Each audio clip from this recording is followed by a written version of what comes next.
Okay, second video to same day work.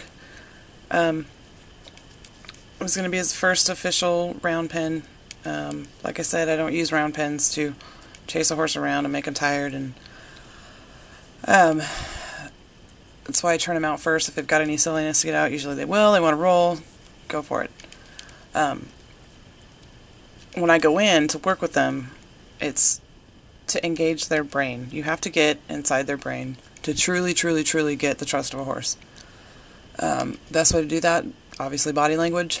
You want to move their feet. You control their feet, you control their brain. I've heard it said a million different ways.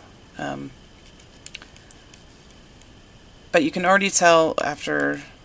See, I wish I would have gotten more of day 1 and day 2 on video, but he's not quite as standoffish. He starts to understand, which is part of the reason I, didn't on day 1 throw a saddle on and just try to ride. I know a lot of trainers that would say, oh, just get on and ride the buck out. He's got to understand bucking doesn't get you off. Well, that may be true, but if there's underlying issues like he has that are obvious, he'll find something else to escape from not feeling safe and not trusting you. Or he'll get someone on him that can't ride the buck out, and we're right back to the same issue. So, you can already tell, if you watch, I'm over here walking down to the gate. He's watching me. He's looking at me. He even comes up to me.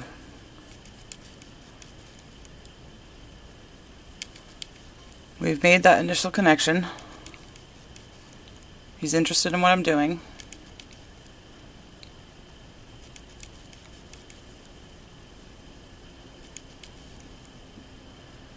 Okay, so with this lesson, what I want to do is, this horse, when you make him move in circles and you try to change his direction, he automatically goes to the outside. Sometimes that's fine, but with this horse, I want to get him to focus on me, to engage in what I'm asking him to do. Let me pause this for a second. He's so preoccupied with the other horses and not wanting to be there. I want him to focus on me, pay attention to me, do what I'm asking him to do. Don't worry about the other horses. I'm in charge. You have to trust me. So the whole point here is to get him to turn to the inside. Turn to the inside, look to me for direction. This horse has no idea what that even means. He's used to just running in circles and getting energy out, and, standard that we see all the time. So how I do that, a whole horse's direction, you can guide by their drive line. So I'm going to use my body to go in front and in back of the drive line to move him forward, to turn him.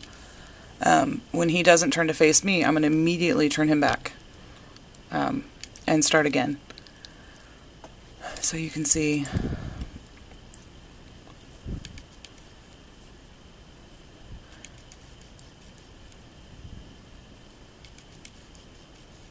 step in front of the drive line. He doesn't turn the right way, so I send him back. Send him back again.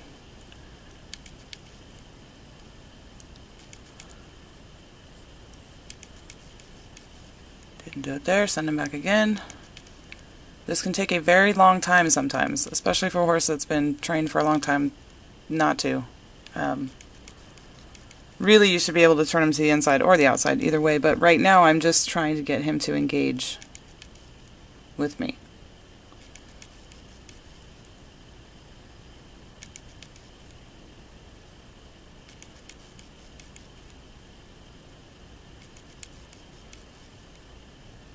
So you'll see I'm putting enough pressure, a little bit about pressure and release. If you don't give the horse the release, they don't understand what you're asking. You put some pressure on, they don't give the right answer, you correct it, and try again. So I'm putting pressure on and waiting. See, you'll start to see he's not freaking out, he's not flipping out because I'm chasing him in all different directions. Right? Slowly he's starting to think about it. He's starting to go, I'm not doing something right.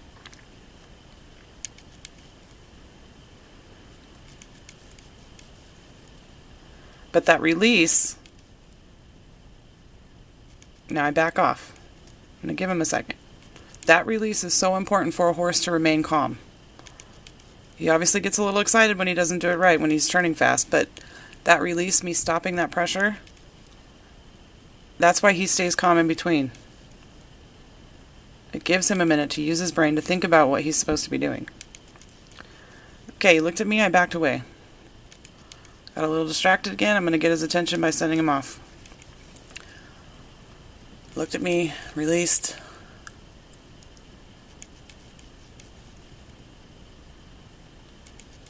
Okay, totally got distracted there, so I'm going to put more pressure on to get his attention again.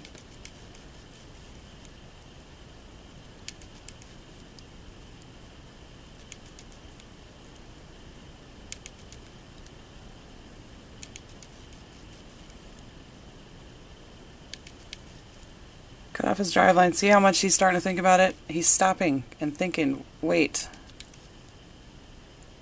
He's looking for the right answer. And I total terrible camera position, but this is when he got it. Now see, I'm slowly trying to put myself in the position to encourage him to move in the right direction. Send him off. He just turned to the inside for the first time. Now I'm going to leave him alone for a minute. I'm not going to make him go any faster or any slower. I'm just going to let him think about what he just did. Of course, we're going to have to start again because we're on the other side now. 2 sides in every horse. Got to do everything on both sides.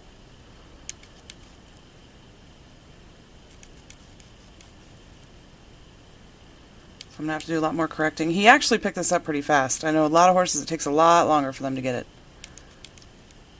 So you can tell he uses his brain.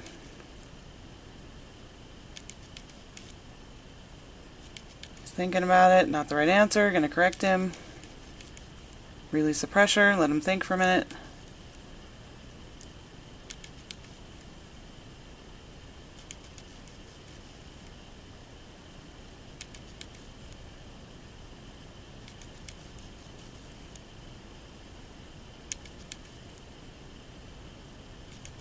Gets a little excited there, so all I want to do is slow him down a little bit. So I'm going to cut off the drive line here, slow down his pace. Didn't look at me, so I'm going to turn him around again.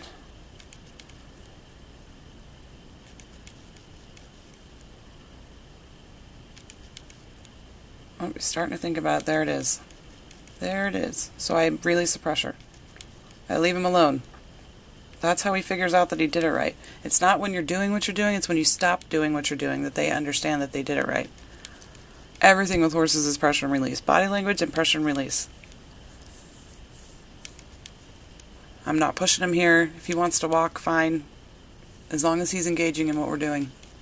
Basically, we're having a conversation. I'm using my body. He's using his body. We're talking about it.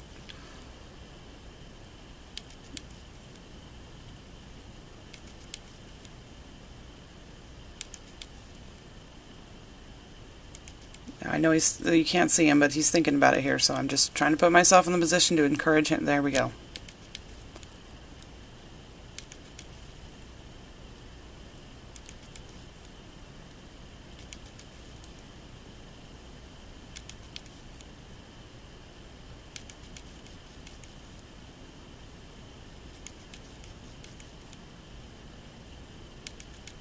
He's thinking about it. Got the right answer, so I'm going to leave him alone.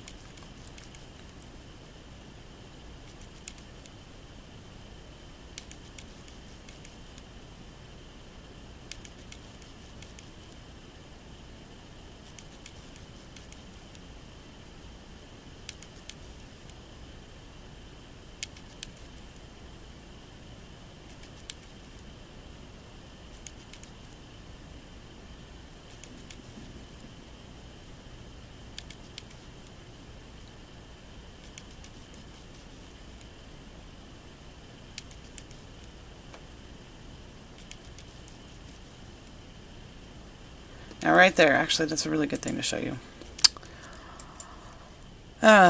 So you can see when he walks back this way, he's looking at the other horses. But watch his ear turn towards me. Right there.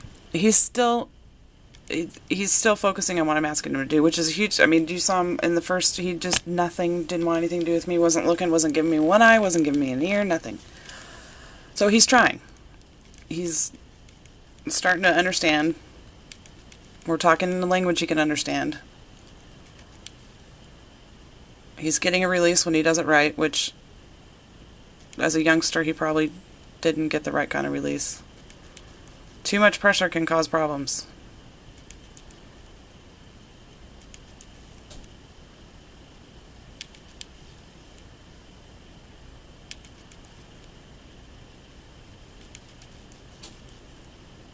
Okay, so he's got the concept down.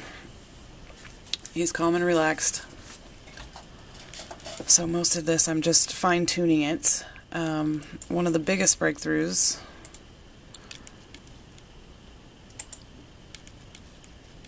and unfortunately he's out of the camera. I got him to turn and face me and stop his feet, and what I'm going to do now is walk up to him, not put the halter on, rub him all over, do whatever I need to do without him walking away, which is a huge difference from the day before, because if I didn't have restraints on him, he didn't want anything to do with me. So I do my thing there, and then I put the halter on, bring him over. We're going to work on lateral flexion. Lateral flexion is a huge way to bring your horse back to you if you run into problems when you're riding. It's a precursor to the one-rein stop. It's a good way to bring their adrenaline down. If you're having problems in the saddle, you bring their head around, laterally flex them, brings their focus back on you, brings their adrenaline down. He did really well for not totally knowing what I was asking. We'd kind of worked on it the day before, but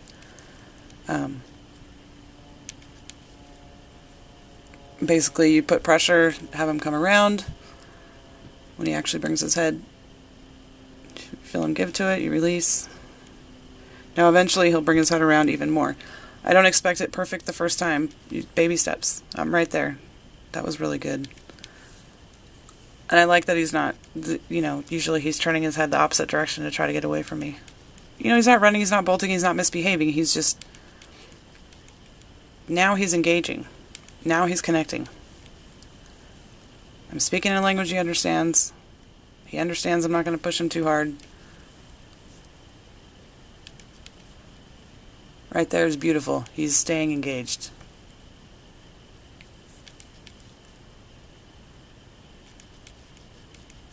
Bring his attention back.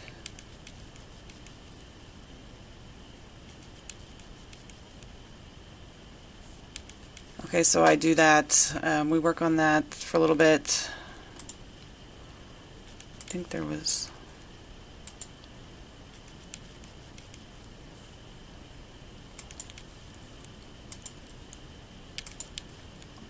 Okay. The day before this, anything I started to do around his back, he was super uncomfortable, wanted to move his feet.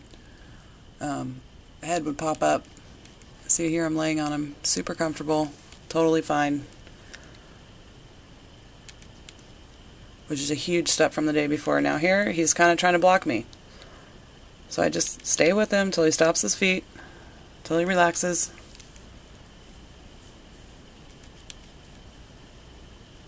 Right there. So I stop, leave him alone for a minute, then go.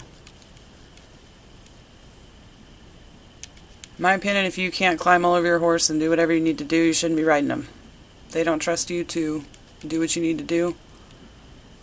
You're going to run into problems in the saddle. And obviously some horses give to the bit and restraints a lot more than others.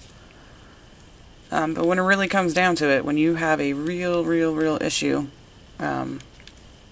it doesn't matter whether they have a bit in their mouth or not. You see horse accidents all the time with horses with bits. The more they trust you, the more they look to you for leadership, the more they look to you for reaction, the safer you're going to be.